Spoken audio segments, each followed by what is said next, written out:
തുറന്നാലെന്ന മാനസികാരോഗ്യ ചർച്ചയുടെ ഒരു പുത്തൻ എപ്പിസോഡിലേക്ക് എല്ലാ പ്രേക്ഷകർക്കും ഹൃദ്യമായ സ്വാഗതം.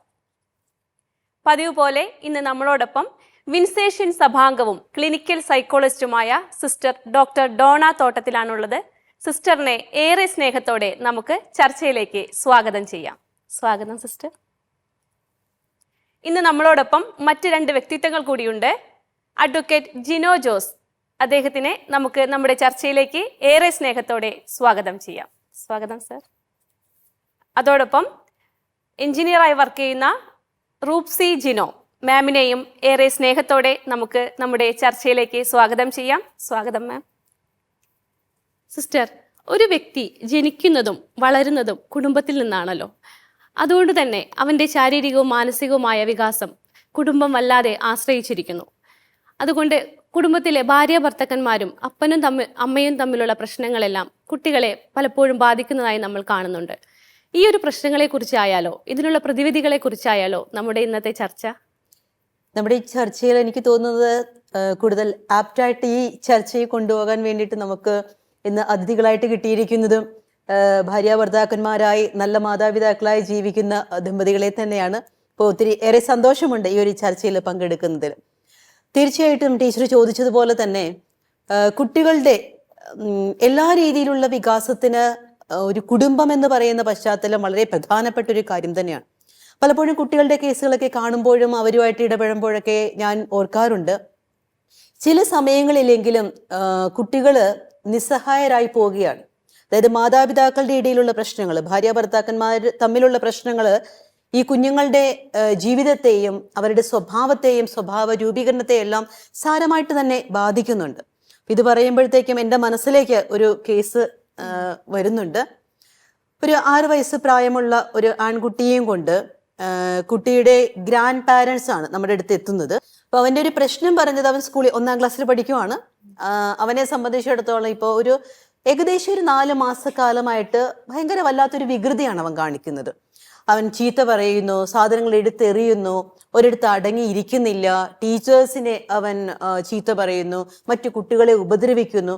ഇങ്ങനെ പ്രശ്നം രൂക്ഷമായി കഴിഞ്ഞപ്പോഴത്തേക്കും അവരുടെ സ്കൂളിൽ നിന്ന് തന്നെ ടീച്ചേഴ്സ് പറഞ്ഞു, എങ്ങനെയെങ്കിലും ഇവനൊരു കൗൺസിലിംഗ് കാര്യങ്ങൾക്കൊന്ന് വിധേയമാക്കേണ്ടതായിട്ടുണ്ട്, അപ്പോൾ ഒരു സൈക്കോളജിസ്റ്റിനെ കാണിക്കുക എന്നുള്ള രീതിയിലാണ് നമ്മുടെ ഇടയ്ക്ക് റെഫറൻസ് ആയിട്ട് വരുന്നത്.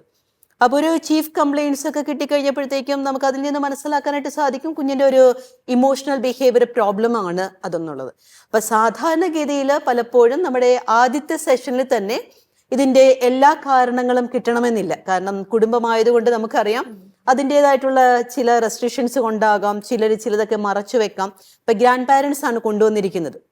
അപ്പം ആദ്യത്തെ ഒരു 1-2 സെഷൻസ് പോയി കഴിഞ്ഞപ്പോഴത്തേക്ക് നമുക്ക് മനസ്സിലായി കുഞ്ഞിൻ്റെ പ്രോബ്ലം എന്ന് പറയുന്നത് അവനിലുള്ള ഈ ഒരു ബിഹേവിയറൽ ഇഷ്യൂസ് അതൊരു ലേൺഡ് ആയിട്ടുള്ളൊരു, അതായത് അവൻ എവിടുന്നൊക്കെയോ ആർജിച്ചെടുത്ത പ്രശ്നങ്ങളാണ്.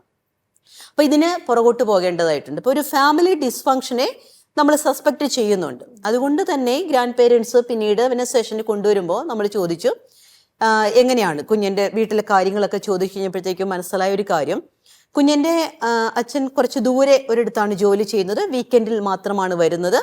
അമ്മയുണ്ട്, അമ്മയും ഒരു ബിസി സ്കെഡ്യൂൾഡ് ആയിട്ടുള്ള വർക്കിംഗ് വുമൺ ആണ്. അപ്പോൾ അമ്മയും കുഞ്ഞും തമ്മിൽ മിക്കവാറും തന്നെ പ്രശ്നങ്ങൾ ഉണ്ടാകുന്നതായിട്ടും അമ്മ കുഞ്ഞിനെ പേടിപ്പിക്കുന്നു, വഴക്ക് പറയുന്നു, ഇതൊക്കെ ഇവർ കാണാറുണ്ട്.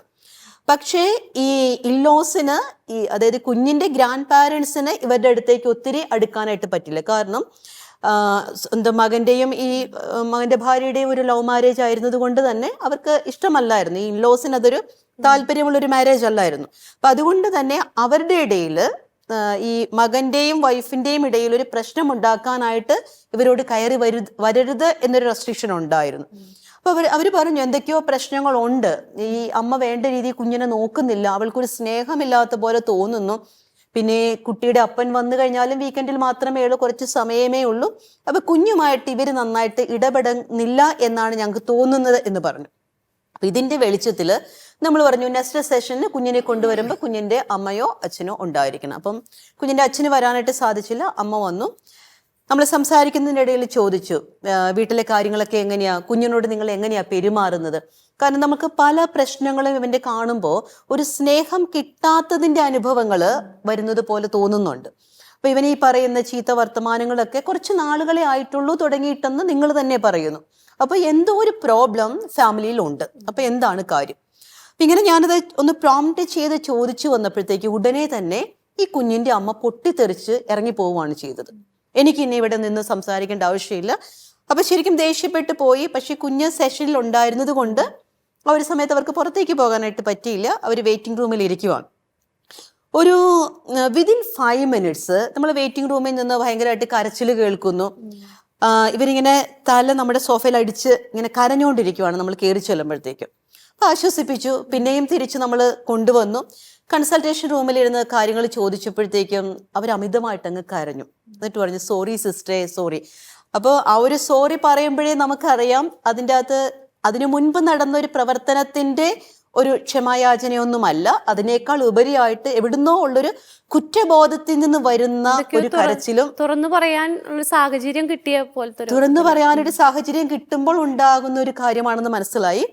സോ ദെൻ ഞാൻ അതിനുള്ളൊരു സ്പേസ് കൊടുത്തു, ഒരു അഷ്വറൻസ് കൊടുത്തു. ഓക്കെ, ഇതൊരു കോൺഫിഡൻഷ്യൽ ആയിട്ടുള്ള പ്ലാറ്റ്ഫോമാണ്, നിങ്ങൾക്ക് പ്രൈവറ്റ് ആയിട്ട് കാര്യങ്ങൾ പറയാം, ഇവിടെ പ്രൈവസി ഉണ്ട്, കാര്യങ്ങളുണ്ട് എന്ന് പറഞ്ഞൊന്ന് പ്രചോദിപ്പിച്ചു കഴിഞ്ഞപ്പോഴത്തേക്കും അവർ പറഞ്ഞു വന്നൊരു കാര്യം, ഇവർക്കൊരു എക്സ്ട്രാ മാറ്റർ റിലേഷൻഷിപ്പ് ഉണ്ട്. ഇവർ ജോലി ചെയ്യുന്ന ഒരു സ്ഥലത്ത് തന്നെ ഉള്ള വേറൊരു വ്യക്തിയുമായിട്ട് ഇവർക്കൊരു ബന്ധമുണ്ട്. അത്ര നല്ലൊരു ബന്ധമല്ല എന്ന് അവർക്കറിയാം. ഹസ്ബൻഡിനെ മറച്ചു വെച്ചുകൊണ്ടും മറ്റുള്ളവരെ മറച്ചു വെച്ചുകൊണ്ടുമുള്ളൊരു ബന്ധമാണ്. അതുകൊണ്ട് തന്നെ അമിതമായിട്ട് ഫോൺ യൂസേജ് വരുന്നുണ്ട്. വീട്ടിൽ വന്നു കഴിഞ്ഞാലും കുഞ്ഞിനെ വേണ്ട രീതിയിൽ ശ്രദ്ധിക്കാൻ പറ്റുന്നില്ല. അപ്പം ഇവർ പറയുന്ന ആ തുറന്നു പറച്ചിൽ എനിക്ക് മനസ്സിലായിടത്തോളം അവരെ സംബന്ധിച്ചിടത്തോളം നമ്മൾ പറയത്തില്ല, ചില കാര്യങ്ങളിലേക്ക് പെട്ടുപോകുന്നു, ഒരു കെണിയിൽ വീണുപോയ ഒരു അവസ്ഥയാണ്, തിന്മകളിലേക്ക് നമ്മൾ അറിഞ്ഞുകൊണ്ട് ചാടുന്ന ഒരു അവസ്ഥ, ചാടുന്ന അവസ്ഥയാണ്. പക്ഷേ തിരിച്ചറിയാൻ പറ്റുന്നില്ല, അതിന് പറ്റിയൊരു സാഹചര്യം അല്ലെങ്കിൽ നമുക്കൊരു കൈത്താങ് കിട്ടുന്നില്ല. തീർച്ചയായിട്ടും. അപ്പോൾ അങ്ങനെ ഒരു സിറ്റുവേഷനിലാണ് നിൽക്കുന്നത്. അപ്പൊ നമ്മൾ കാര്യങ്ങളൊക്കെ മനസ്സിലാക്കി എടുത്തു. അപ്പോൾ ഈ ഒരു ബന്ധം, അതായത് ഒരു വിവാഹേതര ബന്ധത്തിലേക്ക് പോയ ഒരു അമ്മയുടെ ശരിക്കുമുള്ള ഒരു വിലാപമാണത്. അപ്പോൾ അവരെ സംബന്ധിച്ചിടത്തോളം ഈ കുഞ്ഞിനെ വേണ്ട രീതിയിൽ, കാരണം അവര് തമ്മിൽ പ്രശ്നം ഉണ്ടാകുമ്പോൾ ആ ഒരു കോൺഫ്ലിക്റ്റ് ആണ് കുഞ്ഞിന്റെ മേത്തേക്ക് പ്രൊജക്ട് ചെയ്യപ്പെടുന്നത്. തിരിച്ചറിയാൻ പറ്റാത്തൊരു പ്രായം. ഹസ്ബൻഡിനെ കാണുമ്പോഴും ഇവർക്ക് ഇത് തിരിച്ച് ഒന്നും പറയാനായിട്ട് സാധിക്കുന്നില്ല. അപ്പൊ ആ ഈ ഒരു കേസിൽ നമ്മൾ കാണുന്നത് ഒരു വിവാഹ ബന്ധത്തിലുണ്ടാകുന്ന ദൃഢതരമായ ഒരു ബന്ധം മുറിയപ്പെടുന്നത് മൂലം അവർക്കുണ്ടാകുന്ന കുറ്റബോധങ്ങളും മറ്റു പ്രശ്നങ്ങളും കുഞ്ഞുങ്ങളിലേക്ക് ആരും അറിയാതെ വരികയാണ്. അപ്പം നമ്മളൊന്ന് ഓർത്ത് നോക്കിക്കേ, ഈ ഒരു ഹിസ്റ്ററിയിലേക്ക് നമ്മൾ പോയിട്ടില്ല എന്നുണ്ടെങ്കിൽ ഈ കുഞ്ഞിനെ നമ്മൾ കുറ്റപ്പെടുത്തും. ഒരു ബിഹേവിയർ മോഡിഫിക്കേഷന് വേണ്ടിയിട്ടുള്ള കാര്യങ്ങളെല്ലാം സൈക്കോളജിക്കലി നമുക്ക് ചെയ്തു കൊടുക്കാൻ സാധിക്കുമെങ്കിലും വേണ്ട രീതിയിലുള്ള അതിൻ്റെ ഒരു ഉറവിടത്തിന്റെ, ഒരു പ്രശ്നത്തിന്റെ ഉറവിടത്തെ തട്ടുവാനായിട്ട് നമുക്ക് സാധിക്കാതെ വരും. അപ്പോൾ പ്രത്യേകിച്ച് എനിക്ക് തോന്നുന്നത് നിങ്ങൾ രണ്ടുപേരും ഫാമിലി ലൈഫ് ലീഡ് ചെയ്യുന്നവരാണ്. അപ്പം എത്രമാത്രം നിങ്ങൾ തമ്മിലുള്ള ഒരു ബന്ധമുണ്ടായിരിക്കണം. അപ്പം നിങ്ങൾ തമ്മിലുള്ള സ്നേഹബന്ധമായാലും പരസ്പരമുള്ളൊരു ഷെയറിങ് ആയാലും അതാണ് കുഞ്ഞ് കാണുന്നതും മനസ്സിലാക്കുന്നതും. അപ്പം ഇങ്ങനൊരു കാര്യം നമ്മൾ പ്രത്യേകം ശ്രദ്ധിക്കേണ്ടതായിട്ടുണ്ട്. അതായത് പരസ്പരമുള്ള ബന്ധങ്ങൾ അവർ കണ്ടു വളരുന്നത് മാതാപിതാക്കളെയും ആണ്. അപ്പോൾ അവരുടെ സ്നേഹബന്ധങ്ങൾ കണ്ടിട്ടാണ്, അല്ലെങ്കിൽ അവരുടെ ഒരു സൗഹൃദമായാലും അവരുടെ ആ ഒരു സ്നേഹമായാലും കണ്ടു വളരുന്ന കുട്ടികളാവണം ഭാവിയിൽ നല്ല മക്കളായിട്ട് വളരാം. അപ്പം അതിനെക്കുറിച്ചുള്ള അനുഭവങ്ങളൊന്ന് പങ്കുവയ്ക്കാമോ? ഞാൻ ഈ കാര്യം പറയുമ്പോൾ ചിന്തിക്കുന്നത്, കുട്ടികൾ ജനിച്ച് വളരുന്നത് കുടുംബത്തിലാണ്. അപ്പോൾ അവരെ ഏറ്റവും കൂടുതൽ സ്വാധീനിക്കുന്നത് പാരൻസാണ്. അപ്പോൾ എൻ്റെ മക്കളെ ഞാൻ നോക്കുന്നതോടൊപ്പം അവർ ഞങ്ങളെ നോക്കുന്നുണ്ട്. അപ്പോൾ പാരൻസും കുട്ടികളും തമ്മിലുള്ള ഒരു ഇമോഷണൽ കണക്ഷൻ ഉണ്ട്. അത് നമ്മൾ മെയിൻറ്റെയിൻ ചെയ്തില്ലെങ്കിൽ അവിടെ ചില കുറവുകൾ നമ്മൾ കാണേണ്ടി വരും.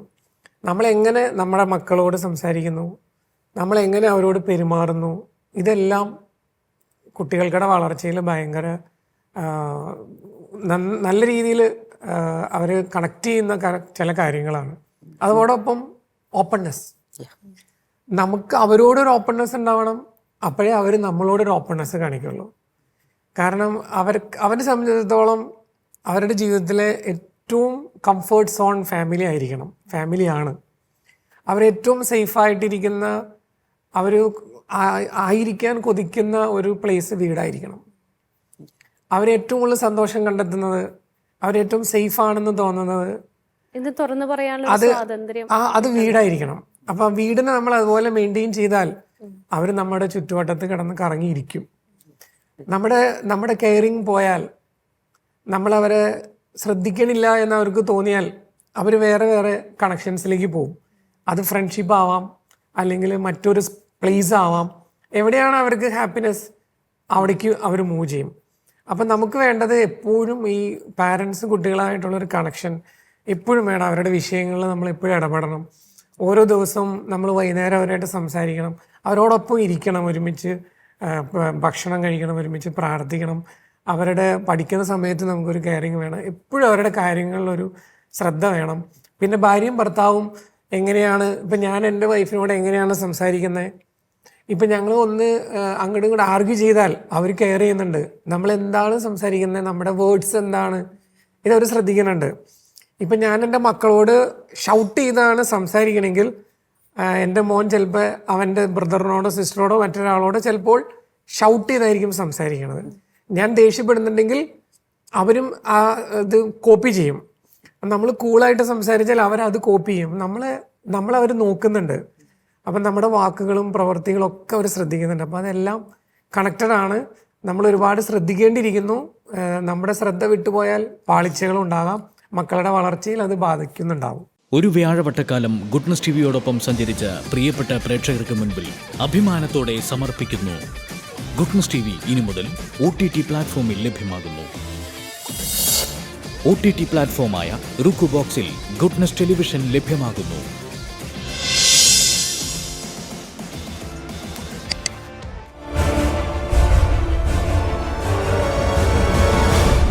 Goodness, stay with God.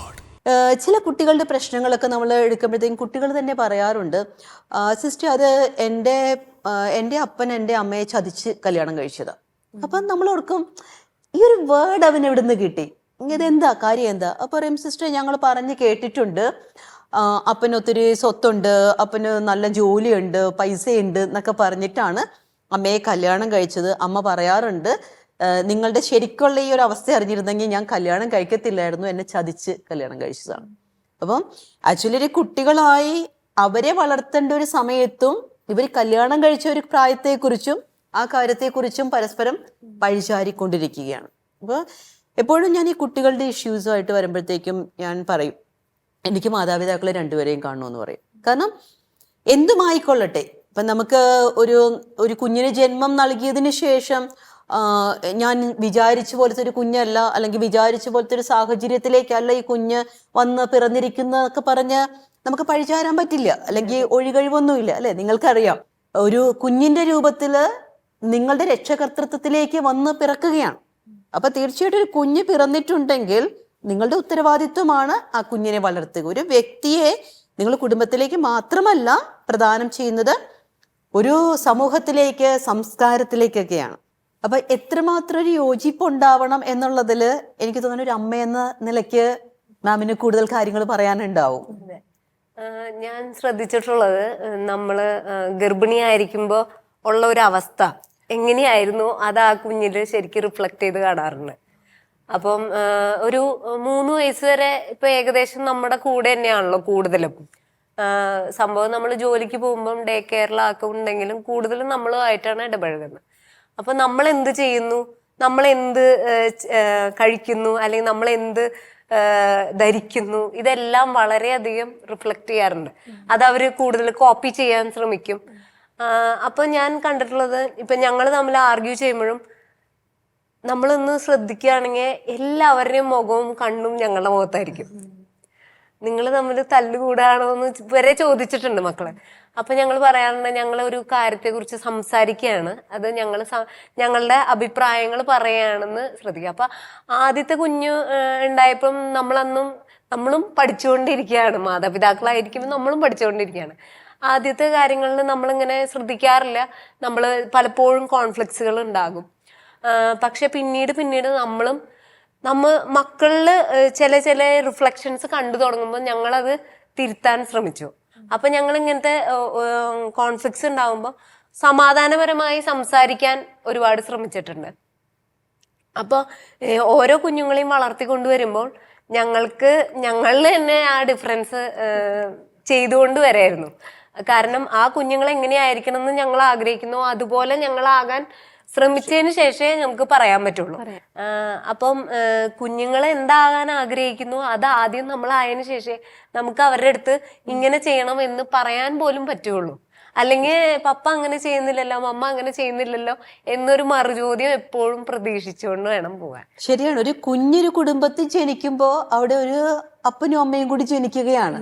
അല്ലാതെ അതിനു മുൻപേ നമ്മളാരും പ്രാക്ടീസ് ചെയ്തിട്ടല്ല ഒരു കുഞ്ഞിന് ജന്മം നൽകുന്നതെന്ന് പറയുന്നത് പോലെ വളരെ പ്രധാനപ്പെട്ട ഒരു കാര്യം തന്നെയാണ്. അതുപോലെ തന്നെ ഇപ്പോൾ ഇത് പറയുമ്പോഴത്തേക്കും നമ്മൾ ചിലപ്പോൾ ഓർക്കും വീട്ടില് കാര്യങ്ങൾ സംസാരിക്കാൻ പാടില്ല, അല്ലെങ്കിൽ ഒരു കോൺഫ്ലിക്റ്റ് ഉണ്ടാവരുത് എന്നൊക്കെ. പക്ഷെ ഒരിക്കലും അങ്ങനെയല്ല. അതായത് വീട്ടില് പ്രശ്നങ്ങൾ ഉണ്ടാവും, അത് സ്വാഭാവികമാണ്, ഉണ്ടാവും. ഇപ്പൊ ഗ്രാൻഡ് പാരന്റ്സ് ആയിട്ടോ അല്ലെങ്കിൽ മാതാപിതാക്കൾ തന്നെയൊക്കെ ഉണ്ടാവും. പക്ഷെ ഇതിനിടയിൽ തന്നെയാണ് ഈ കുട്ടികളും. അപ്പൊ നമുക്ക് എങ്ങനെയാണ് ഇവരെ മാനേജ് ചെയ്യാൻ സാധിക്കുക? തീർച്ചയായിട്ടും ഞാൻ പറയുന്ന ഒരു കോൺഫ്ലിക്റ്റ്, ഒരു പ്രോബ്ലം ഉണ്ടാകുന്നതും പ്രോബ്ലത്തെ സോൾവ് ചെയ്യുന്നതും കാണേണ്ട ഒരു പ്ലാറ്റ്ഫോമാണ് കുടുംബം. അപ്പൊ എങ്ങനെയാണ് സംസാരിക്കുക? ഇപ്പൊ നേരത്തെ സാറ് പറഞ്ഞ പോലെ തന്നെ നമ്മളൊരു ഷൗട്ട് ചെയ്യാനായിട്ട് നോക്കിക്കഴിഞ്ഞാൽ അവരും അതാണ് പഠിക്കുന്നത്. അപ്പൊ നമ്മൾ ചിലപ്പോൾ ഒരു കുഞ്ഞിന്റെ ഒരു ബിഹേവിയറിനെ സ്റ്റോപ്പ് ചെയ്യാൻ വേണ്ടിയിട്ട് നമ്മൾ ഷൗട്ട് ചെയ്യുന്നു. അപ്പൊ ഈ കുഞ്ഞ് പഠിക്കുന്ന ഒരു കാര്യം ഒരാളുടെ ഒരു പ്രത്യേക പെരുമാറ്റത്തെ നിർത്താൻ വേണ്ടിയിട്ട് അവരെ ഷൗട്ട് ചെയ്യുക, ഉപദ്രവിക്കുക എന്നൊരു കാര്യമാണ്. പിന്നെ ഇതുപോലെ ഇപ്പോൾ അപ്പനും അമ്മയും തമ്മിൽ സംസാരിച്ചിരിക്കുന്നു, സീരിയസ് ടോക്കാണ്, അപ്പൊ അവർ തമ്മിൽ ചില കാര്യങ്ങൾ പറയുന്നു, ആർഗ്യൂ ചെയ്യുന്നു. അപ്പൊ ഇത് കണ്ടിരിക്കുന്ന കുട്ടിയോട് ഇതിന് ശേഷം നിങ്ങൾക്ക് പറയാൻ സാധിക്കണം, നമ്മൾ ഇങ്ങനെ ഒരു കാര്യം ചെയ്തതാണ്, അല്ലെങ്കിൽ ഇങ്ങനൊരു കാര്യമാണ് നമ്മൾ സംസാരിച്ച്. ഈവൻ ഈ സംസാരിക്കുന്നതിന്റെ ഇടയ്ക്കും കുഞ്ഞിനെ സംബന്ധിച്ചിടത്തോളം അവരിങ്ങനെ പേടിച്ച് മാറി നിൽക്കും. നമ്മൾ ചിലപ്പം നമ്മുടെ ഈ സെഷൻ നടക്കുന്നതിന്റെ ഇടയ്ക്ക് തന്നെ ഞാൻ കണ്ടിട്ടുണ്ട്, ഹസ്ബൻഡ് ആൻഡ് വൈഫ് തമ്മിൽ ഇങ്ങനെ ഈ കാര്യങ്ങൾ പറഞ്ഞ് ഇങ്ങനെ ആർഗ്യൂ ചെയ്യുവാണ്. ആ കുഞ്ഞിന്റെ കണ്ണിലേക്ക് നോക്കിയാൽ നമുക്കറിയാം ഒരു ഭയപ്പാടുണ്ട്. കാരണം ഇവിടെ എന്താ നടക്കാൻ പോകുന്നത്. ഞാൻ അതുകൊണ്ടാണ് ആദ്യമേ പറഞ്ഞത്, കുഞ്ഞുങ്ങളെ നോക്കുമ്പോൾ ഉണ്ടല്ലോ ശരിക്കും നമുക്ക് തോന്നും നിസ്സഹായരാണ്. കാരണം അവര് ആ വളർത്തി വലുതാക്കി അവർക്ക് സ്വന്തമായിട്ട് കാര്യങ്ങൾ ചെയ്യാൻ പറ്റുന്ന ആ ഒരു പ്രാപ്തിയിലേക്ക് ആക്കുന്നത് വരെ ആരാണ് അവരെ സഹായിക്കേണ്ടത്? മാതാപിതാക്കളാണ്. അപ്പൊ ഈ മാതാപിതാക്കൾ തമ്മിൽ തല്ലുണ്ടാക്കുവോ, വിട്ടുപോകുവോ, ഞങ്ങളെ ഇട്ടിട്ട് പോവോ, ഇതൊക്കെ ഈ കുഞ്ഞുങ്ങളുടെ മനസ്സിലുണ്ടാകുന്ന ചിന്തകളാണ്. ഇപ്പൊ കുട്ടികളുടെ ഈ ചൈൽഡ്ഹുഡ് ആങ്സൈറ്റി റിലേറ്റഡ് ആയിട്ടുള്ള ഇഷ്യൂസുമായിട്ട് ഞങ്ങൾ റിലേറ്റ് ചെയ്യുമ്പോൾ മനസ്സിലാകുന്ന കാര്യം, ആങ്സൈറ്റി ഉണ്ടാകാനുള്ള പ്രധാനപ്പെട്ട ഒരു കാര്യം കുഞ്ഞുങ്ങൾക്ക് അപ്പനും അമ്മേനെ ഇട്ടിട്ട് പോവോ. ഇതുപോലെ തന്നെ ചിലപ്പോൾ നമ്മൾ തമാശനാണെങ്കിലും കുഞ്ഞുങ്ങളോട് പറയും, നിന്നെ വെള്ളത്തിൽ നിന്ന് ഒഴുകി വന്നപ്പോ കിട്ടിയതാണ്, അല്ലെ തവിട് കൊടുത്ത് മേടിച്ചതാണ്, അല്ലെ അപ്പുറത്തെ വീട്ടിൽ കിടന്ന് കരയണ കണ്ടു എടുത്തുകൊണ്ട് വന്നതാണ്. നമ്മൾ തമാശനായിരിക്കും പറയുന്നത്, പക്ഷേ കുഞ്ഞിനതിന്റെ ലോജിക്കൽ മൈൻഡ് എടുക്കാനായിട്ട് പറ്റില്ല. കുഞ്ഞോർക്കുന്നത് തന്നെ ശരിയാണ്, പിന്നെ എന്നെ അതുപോലെ കൊണ്ട് കളയുമായിരിക്കും. അപ്പൊ ഈ ഒരു ആങ്സൈറ്റി കുഞ്ഞിന്റെ ജീവിതത്തിൽ ഉടനീളം വരാനുള്ളൊരു ചാൻസ് കൂടുതലാണ്. അപ്പം ഓരോ ചെറിയ ചെറിയ കാര്യങ്ങളാണെങ്കിലും അത്രയും ശ്രദ്ധയോടുകൂടിയാണ് കുട്ടികളുടെ മുമ്പിൽ പറയാൻ പാടുള്ളൂ. ഇപ്പൊ നമ്മൾ ഈ നേരത്തെ കണ്ട വിഷയത്തിലാണെങ്കിലും കേസിലാണെങ്കിലും പിന്നീടുള്ള സെഷൻസിൽ കുഞ്ഞിനോട് ചോദിക്കുമ്പോൾ കുഞ്ഞ് പറയുന്നുണ്ട്, അമ്മയ്ക്ക് ഒരു അങ്കിളിന്റെ ഫോൺ വരും, ആ അങ്കിളിന്റെ ഫോൺ വന്നു കഴിയുമ്പോൾ ഞാൻ അവിടെ നിന്നാല് അമ്മ വഴക്കിടും. അപ്പോൾ എന്തൊക്കെ പറഞ്ഞിട്ടുണ്ട് കുഞ്ഞിനോട്? പറഞ്ഞിട്ടുണ്ട്, ആ അങ്കിളിനെ വീഡിയോ കോൾ ചെയ്യും അമ്മ, ഞാൻ കണ്ടിട്ടുണ്ട്. അപ്പൊ അത് അങ്കിളാണോ എന്ന് ചോദിച്ചു വരുമ്പോഴത്തേക്കും അമ്മ എന്നെ പുറത്താക്കി മുറി പൂട്ടും. അപ്പൊ കുഞ്ഞിന് പേടിയാണ്. പിന്നെ കുഞ്ഞിനെ വിളിച്ചു പറയണ കാര്യം, അച്ഛ വരുമ്പോ പറയരുത്, അച്ഛ വരുമ്പോഴത്തേക്കും അമ്മ ഫോണിലാന്ന് പറയണ്ട, അത് അമ്മയുടെ ഓഫീസിലെ കാര്യങ്ങൾ സംസാരിച്ചതാണ്. പക്ഷെ ആ കുഞ്ഞ് അത് എന്നോട് പറയണമെങ്കിൽ ആ കുഞ്ഞിന്റെ മനസ്സിലില്ലേ ആ അങ്കിൾ ആരാണെന്നുള്ളത്. അപ്പോൾ നമ്മളെപ്പോഴും ഓർക്കണം, കുഞ്ഞുങ്ങളാണ്, ഇവർക്കൊന്നും മനസ്സിലാവുന്നില്ല എന്ന് ഓർക്കരുത്. നമ്മുടെ മുഖഭാവം തീർച്ചയായിട്ടും നിങ്ങൾക്കത് മനസ്സിലാക്കാൻ പറ്റുന്നേ ഉള്ളൂ. നിങ്ങളുടെ ഒരു മുഖഭാവം മാറിയാൽ, നിങ്ങളുടെ ആ ഒരു ഇമോഷണൽ ടോൺ മാറിയാൽ നിങ്ങൾ കുഞ്ഞുങ്ങളെ അറിയും.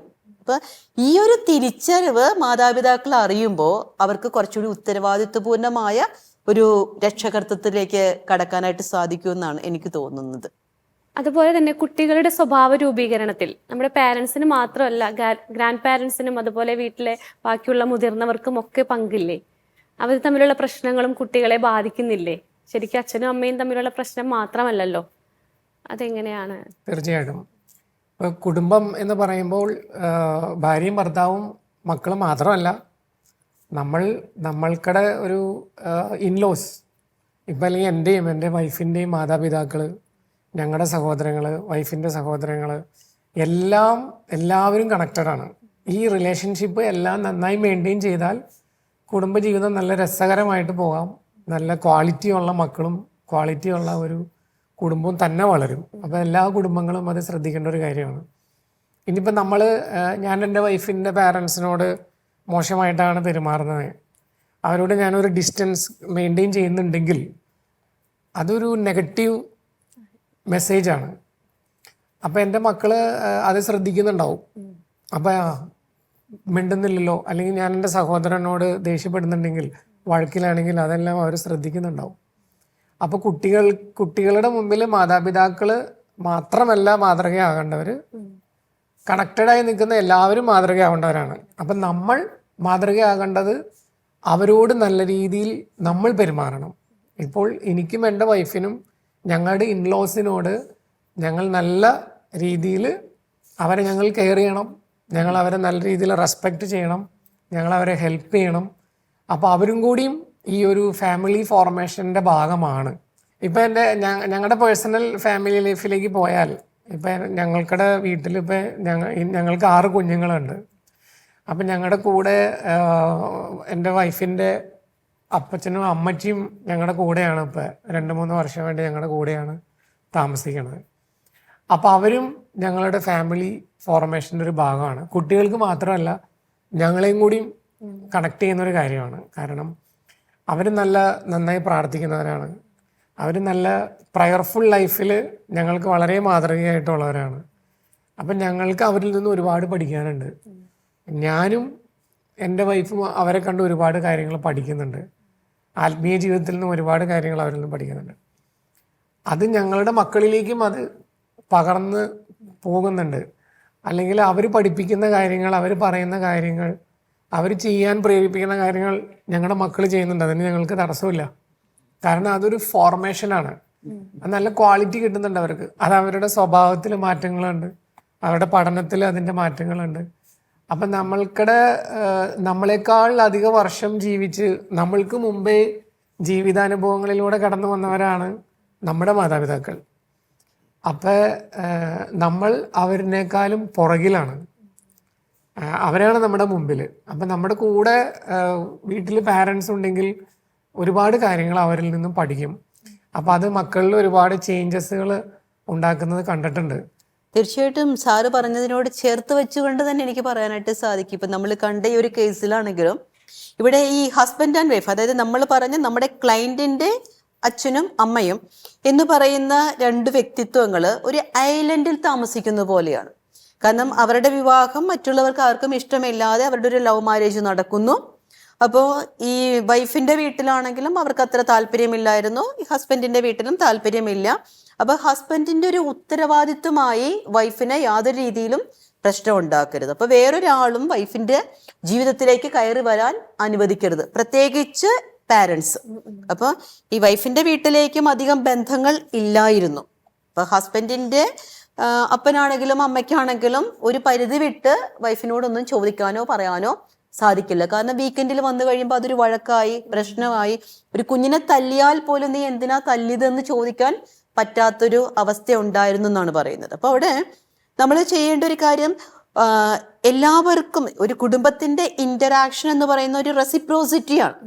അങ്ങോട്ടും ഇങ്ങോട്ടേക്കും പെർമിസീവ് ആയിട്ടുള്ള ഒരു അലൗ ചെയ്യുന്ന ഒരു റെസ്പോൺസിബിലിറ്റി കൊടുക്കണം. അതായത് ഒരാളുടെ അടുത്തേക്ക് ചെന്ന് ഒരു കാര്യം ചെയ്യുമ്പോൾ നീ അത് ചെയ്യുന്നത് ശരിയല്ല, അല്ലെ നീ ഇതൊന്ന് ശ്രദ്ധിക്കുക എന്ന് പറയാനായിട്ട്. കാരണം ഒരു 4 മാസക്കാലമായിട്ട് 4-5 മാസക്കാലമായിട്ട് ഈ പെൺകുട്ടിയിലുണ്ടായ, അതായത് ഈ കുഞ്ഞിന്റെ അമ്മയിലുണ്ടായിട്ടുള്ള പ്രത്യേകതകൾ ഈ ഇവരുടെ സോക്കോൾഡ് ഇല്ലോസിന് മനസ്സിലാകുന്നുണ്ട്. എന്തോ കാര്യമുണ്ടെന്നറിയാം, പക്ഷേ ചോദിക്കാൻ പറ്റില്ല. അമിതമായിട്ട് ഫോൺ യൂസ് ചെയ്യുന്നുണ്ടെന്നറിയാം, ഫോൺ യൂസ് കഴിഞ്ഞിട്ട് വന്ന് കുഞ്ഞിനോട് പൊട്ടിത്തെറിക്കുന്നുണ്ടെന്നറിയാം.